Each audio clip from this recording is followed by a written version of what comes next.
tentang gimana caranya kita punya keberanian dan kemantapan azam buat mengambil sebuah keputusan besar dalam hidup kita. Kalau kita analogiin tuh kayak misalnya seorang cewek lagi mau pulang ke Bandung dari luar kota nih. Terus dia pesan mobil rental dengan drivernya, gak kenal dengan drivernya. Tiba-tiba driver itu datang, terus penampilan drivernya kayak serem gitu. Si ceweknya gak kenal, penampilan drivernya agak serem. Terus secara gayanya juga drivernya orangnya kayak menakutkan gitu. Pasti si cewek ini juga gak akan nyaman untuk bisa pakai mobil itu dengan driver itu pulang dari misalnya sebutlah dari Jakarta ke Bandung atau dari Pangandaran ke Bandung pakai mobil rental dengan driver kayak gitu malam hari. Pasti gak nyaman. Kalau dia bisa milih pasti dia akan ganti. Kalau dia udah terlanjur dan terpaksa harus naik, di belakang duduknya juga gak akan tidur semalaman. Nanti kalau berhenti di jalan gimana, nanti kalau ini gimana. Minimal kalau nyetirnya ugal-ugalan kayak gimana, kalau dia misalnya marah sama mobil lain di jalan kayak gimana, nggak tenang. Kenapa nggak tenang? Dia menyerahkan waktunya, hidupnya malam itu untuk di jalan dari Pangandaran ke Bandung, karena dia nggak kenal sama driver itu. Dia belum tahu driver itu kayak gimana orangnya. Beda kondisinya kalau misalnya dia rental mobil temennya. Yang ngedrive-nya temannya sendiri yang jadi driver. Yang dia kenal dia nyetirnya smooth, nyaman, enggak emosional, enggak suka ngebut, terus safety banget, orangnya amanah juga, udah lama kenal sama dia. Pasti dengan tenang dia akan ikut mobil itu dan duduk di belakang tidur sampai ke Bandung. Artinya di sini masalahnya adalah kenal dengan tidak kenal, sehingga kita jadi trust atau enggak. Ke Allah juga kayak gitu. Kalau kita nggak kenal kebesaran-kebesaran Allah, nggak tahu track record bahwa Allah itu udah sering banget ngebuktiin orang yang berani mengambil resiko dengan nama Allah, Allah pasti bantu. Allah kalau misalnya iman seseorang itu ajaib, pasti Allah ngasih banyak keajaiban. Kalau imannya biasa-biasa aja, Allah kasih hal-hal yang biasa. Kalau dia nggak tahu pembuktian-pembuktian kayak gini, nggak ngelihat kebesaran-kebesaran Allah dalam banyak cerita-cerita orang lain, mungkin dia jadi agak-agak ragu untuk bisa mengambil keputusan besar dalam hidupnya. Untuk itulah kita butuh tajdidul iman, memperbaharui iman. Kita dengar cerita-cerita orang gimana Allah ngasih rezeki kepada dia. Kita baca kisah-kisah di zaman dahulu. Kita lihat ayat-ayat kebesaran Allah, gimana Allah memberi rezeki kepada makhluk. Gimana Allah memberikan takdir kepada makhluk. Makin banyak ayat-ayat kebesaran Allah yang kita perhatikan, semakin kita muncul keberanian untuk mengambil keputusan besar. Itu yang tadi saya baca di sholat Isya, ayat ketika Nabi Uzair mencari tahu tentang kebesaran Allah saat beliau mengunjungi sebuah negeri yang sudah hancur, sudah tidak mungkin lagi dibangun, hancur sehancur-hancurnya. Terus Nabi Uzair bertanya, bagaimana cara Allah menghidupkan negeri kayak gini? Dan waktu itu Nabi Uzair lagi jalan ke negeri itu ngelewatin pakai keledai, terus beliau bawa kayak semacam kue atau roti dengan susu. Keledai, roti, susu, jalan. Ketika ngelihat negeri yang sudah hancur-hancurnya, sudah binasa sekian puluh tahun, gak mungkin lagi dibangkitkan negeri itu, tiba-tiba Uzair bertanya, gimana cara Allah menghidupkan negeri yang sudah hancur ini? Lalu Allah Subhanahu wa taala membuat Uzair mengantuk, beliau tidur dan mengikat keledainya di sebuah tempat dan meletakkan susu dan kuenya di sebelah beliau, beliau tidur. Ternyata Allah menidurkan Uzair selama 100 tahun. Jadi kalau Ashabul Kahfi itu sekitar 300 tahun sekian, kalau Uzair 100 tahun, 1 abad. Tadi ketika Uzair pergi meninggalkan negerinya untuk sampai ke negeri tersebut, dia tuh meninggalkan keluarganya, dia meninggalkan pembantunya. Nah kemudian Uzair pun berangkat dan tertidur di situ 100 tahun. Setelah 100 tahun Uzair Bangkit dari tidurnya Allah bangunkan. Pas dibangunkan datang malaikat. Malaikat bertanya kepada Uzair, "Kam labist? Berapa lama kamu tidur di sini?" Uzair menjawab, "Labistu yauman au ba'da yaum." Saya tidur di sini sehari atau setengah hari. Rasanya kayak setengah hari doang tidurnya, tapi enak gitu badannya, kayak tidur pulas seharian. Terus malaikat itu mengatakan, "Enggak. Kamu tidur di sini selama mi'ata am, 100 tahun." Apa buktinya? Coba kamu lihat keledai kamu. Keledainya sudah menjadi tulang belulang. Sudah tidak ada lagi daging, kulit. Benar-benar udah jadi tulang. Seperti bangkai tulang hewan yang ada di tengah padang pasir. Udah habis 100 tahun. Tapi coba kamu lihat makanan kamu masih seperti baru ditinggalkan tadi dan masih hangat. Jadi kayak roti gitu, baru ditaruh. Itu kayak baru naruh beberapa menit yang lalu, masih hangat, rotinya masih lembut, belum kering sama sekali. Jadi Allah kasih dua kondisi yang berbeda dengan waktu yang sama. Yang satu 100 tahun sudah jadi tulang belulang, yang satu yang harusnya nggak usah tunggu 100 tahun, sehari juga basi kan. Kalau keledai ditinggal beberapa hari mungkin masih bertahan nih, lemah, mungkin lama-lama mati dan nggak langsung jadi tulang. Tapi kalau roti sehari juga udah basi. Hari ketiga udah keluar jamur, lama-lama keluar ulat dan habis gak ada sisa. Tapi yang harusnya sehari basi masih hangat. Yang harusnya beberapa minggu baru menjadi tulang, malah sudah menjadi tulang belulang. Akhirnya malaikat ini kemudian menyebut nama Allah, tiba-tiba tulang belulang keledai itu disatukan lagi, dirangkaikan lagi, kemudian dagingnya membalut tulang, lalu kulitnya membalut daging. Tiba-tiba keledai itu kayak apa ya? Kayak rewind gitu ya, kayak balik lagi gitu. Tiba-tiba dia jadi hidup. Dan ini nggak pakai aplikasi loh. Benar-benar nyata gitu. Bukan pakai aplikasi editan atau apa, tiba-tiba jadi hidup lagi. Dan keledai itu persis seperti ketika tadi Uzair tinggalkan saat sebelum beliau tidur. Disinilah Uzair mengatakan, "A'lamu annallaha ala kulli syai'in qadir." Sekarang saya mengerti, Allah itu emang maha kuasa atas apapun juga. Bisa apa aja, gak ada yang gak bisa. Nah, tajdid iman. Kalau cara Nabi Uzair mentajdid iman dengan hal-hal yang kayak gini, karena beliau imannya ajaib. Makanya dikasihlah mujizat-mujizat yang di atas nalar kita. Kalau kita bisa mentajdid iman dengan dengar cerita-cerita orang.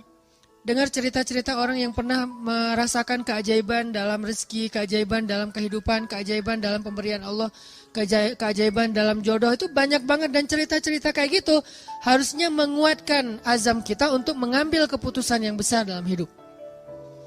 Saya secara pribadi itu yang selalu saya coba recharge ke diri saya untuk berani mengambil hal-hal yang memang mungkin gak besar-besar amat, tapi buat saya itu juga butuh keberanian untuk melakukannya. Karena apa? Karena banyak mendengar kisah-kisah baik yang pernah terjadi atau yang sekarang sedang terjadi di antara teman-teman kita. Gak jauh dari ayat itu, hanya berselang satu ayat, bahkan gak berselang setelah ayat itu, ada lagi kisah Nabi Ibrahim juga sama, pengen menguatkan iman. Jadi tiba-tiba Nabi Ibrahim bertanya, "Wa idh qala Ibrahim, Rabbi arini kaifa tuhyil mauta." Ya Allah, gimana? Coba tunjukkan ke saya cara engkau menghidupkan yang udah mati itu gimana? Biar yakin dengan hari kebangkitan. Allah bertanya dan Allah Maha tahu jawabannya.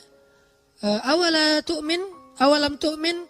Apakah kamu belum beriman wahai Ibrahim? Kata Ibrahim, qala bala walakin liyatma'inna qalbi. Ya Allah, saya udah beriman, cuman pengen mantap nih. Tajdid, perbaharuan, recharge. Saya pengen lebih mantap ya Allah, coba tunjukin ke saya gimana cara ngidupin yang mati. Allah berfirman, ambillah 4 ekor burung, lalu potong-potong kecil, sembelih, taruh di 4 penjuru bukit yang berbeda-beda. Udah mati, udah dipotong-potong kecil, dicincang-cincang, bisa jadi sate itu ditaruh di bukit-bukit yang berbeda. Sekarang wahai Ibrahim, tepuk tangan kamu dan panggil dengan nama Allah, burung itu datang dalam keadaan utuh, tidak ada satu goresan luka pun di tubuh burung tersebut. Baru Ibrahim mengatakan, Innallaha azizun hakim. Allah itu maha perkasa dan maha bijaksana. Ini cara para nabi juga mentajdid iman, teman-teman. Memperbaharui iman. Bagaimana cara kita? Tadi, lihat kebesaran Allah di langit.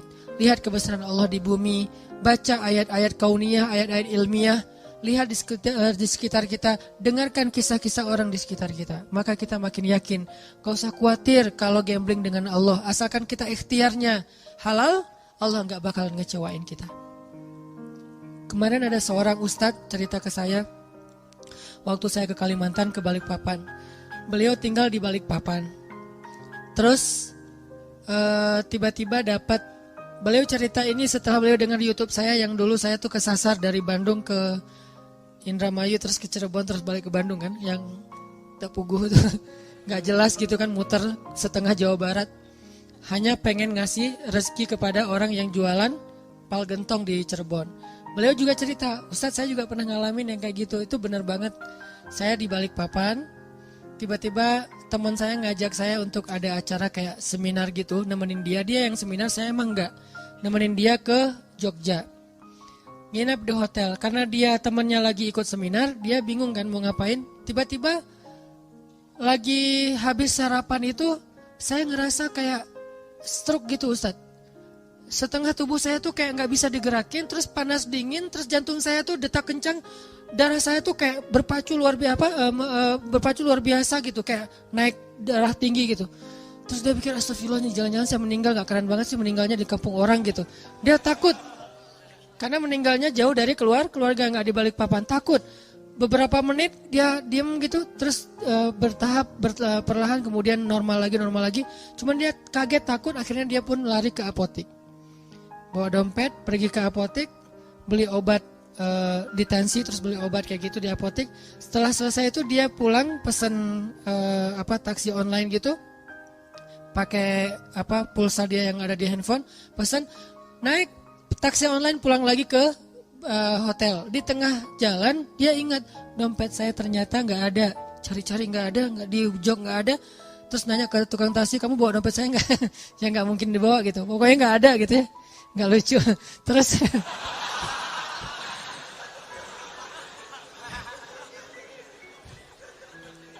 ternyata komennya yang lucu. Terus dia nyari-nyari nggak nemu, dia bilang, Pak boleh nggak saya balik lagi ke sana? Sampai di hotel dia order lagi, balik lagi ke apotek. Sampai di apotek ternyata kata apotekernya, ada Pak, tadi saya nemu dompet Bapak, cuman dibawa sama security. Saya kasih ke security, dibawa. Pergilah ke security, ke pos satpam. Ternyata pos satpamnya lagi jemput anaknya. Nunggulah dia beberapa jam sambil satpamnya jemput anaknya, ditelepon karena udah ganti shift. Terus telepon, satpamnya datang. Pas datang akhirnya dia karena merasa ini di sini ada dompet, ada duit, ada ATM, ada SIM, ada KTP, pokoknya banyak kartu berharga. Dia ngerasa satpam ini berjasa buat dia, dikasihlah entah 100.000 entah 200.000. Satpam ini mengatakan, alhamdulillah, masya Allah, alhamdulillah, saya baru aja tadi kepikiran pengen bayar sekolah anak saya, tapi belum dapat pinjaman, makanya tadi saya lama ngejemput tuh nyari pinjaman dan belum nemu. Belum dapat. Makasih ya Pak, ini dapat 100.000 itu untuk bayar sekolah anaknya. Baru beliau sadar, benar ya. Ujuk-ujuk teman saya ngajak saya nemenin dia seminar ke Jogja. Terus habis sarapan di hotel, tiba-tiba saya stroke supaya saya datang ke apotek. Di apotek itu tiba-tiba dompet saya ketinggalan. Saya balik lagi, ternyata dompet udah dipegang security. Sehingga saya merasa berjasa, saya kasihlah dia 100.000. Tapi jauh-jauh untuk ngasih 100.000 kepada seorang hamba Allah yang Allah pengen ngasih rezeki buat dia. Ini rencana Allah Subhanahu wa taala. Dan gak harus selalu bentuknya sedekah, hadiah, bisa juga bentuknya yang profit, keuntungan dari usaha-usaha kita yang gak nyangka ternyata keuntungannya lebih daripada yang kita pernah bayangin. Ini artinya teman-teman, cerita-cerita kayak gini harusnya nambah yakin kita kalau kita ngambil keputusan besar, sebesar apapun Allah lebih besar. Sebesar apapun resiko yang kita ambil dalam sebuah keputusan, Allah lebih besar. Bukankah kalimatnya Allahu Akbar? Allah Maha Besar, tidak ada yang lebih besar daripada Allah. Jadi kalau tidak ada yang lebih besar daripada Allah, berarti semua kecil. Kalau di hadapan Allah, besar di hadapan kita, tapi kecil di hadapan Allah. Semua keputusan kita, semua resiko kita, semua bahaya yang kita takuti, semuanya saghir indallah, kecil di sisi Allah Subhanahu wa taala. Karena Allah akbar dan ala kulli syai'in qadir. Gak ada yang Allah gak bisa. Cuman untuk bisa punya keberanian kayak gini, kita terus mentajdid iman kita dengan dengar nasihat-nasihat orang, dengar cerita-cerita orang, kayak gitu teman-teman. Jadi mudah-mudahan dari sekarang kita coba lebih sering mencas iman kita lewat motivasi taklim, lewat bacaan, lewat cerita-cerita teman kita, hal-hal yang ajaib dalam hidup dia. Suatu saat kalau memang kita harus mengambil sebuah keputusan besar, maka kita sudah punya kemantapan hati, sudah yakin sama Allah. Dan keyakinan kita yang dalam itu, itulah modal paling penting kita dalam mengambil keputusan besar. Bukan misalnya nih, mau ninggalin kerjaan, udah nabung dulu sekian ratus juta, biar nanti kalau lagi oleng masih ada simpanan uang. Bukan itu modal yang nomor satu, walaupun itu penting. Tapi bukan itu nomor satu. Nomor satu adalah yakin kepada Allah. Karena makin kita yakin kepada Allah, Allah juga makin ngebuktiin kebenaran dari keyakinan kita. Kalau kita ragu-ragu dikit, Allah ngebuktiinnya juga sesuai dengan zon prasangka kita kepada Allah. Kalau buat saya pribadi, saya terus ngelatih yang kayak gini-gini. Pokoknya kalau sama Allah mah gak usah khawatir lah. Yang penting ikhtiar. Dan ikhtiar itu bagian dari tawakal. Ikhtiar itu bukan berbeda ya, bukan ikhtiar dan tawakal. Ikhtiar itu bagian dari tawakal. Karena kalau orang yang tidak tawakal pasti ikhtiarnya melenceng.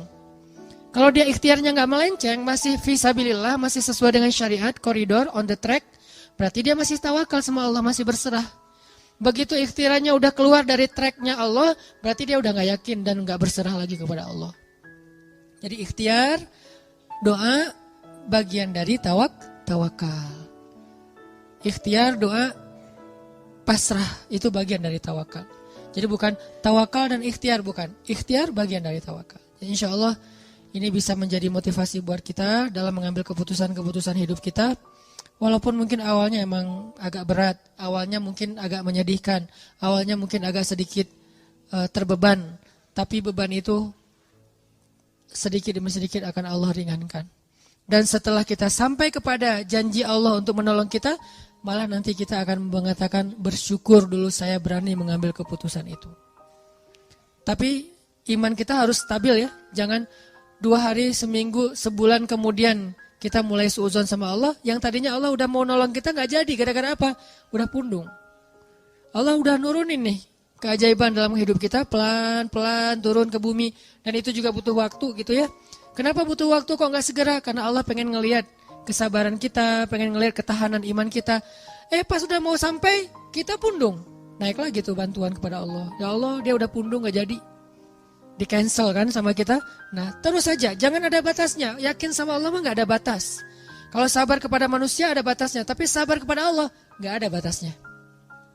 Sabar kepada manusia ada batasnya. Tapi sabar ke Allah gak ada batasnya. Maka mudah-mudahan kita terus husnuzon sama Allah, terus yakin sama Allah dan ngambil keputusan-keputusan hidup kita. Masing-masing punya hajat, punya masalah, dan Allah akan menolong kita. La'allahu khair, la tahzan, innallaha ma'ana. Jangan ngerasa sendiri, jangan berputus asa, jangan khawatir, jangan sedih. Allah bersama kita.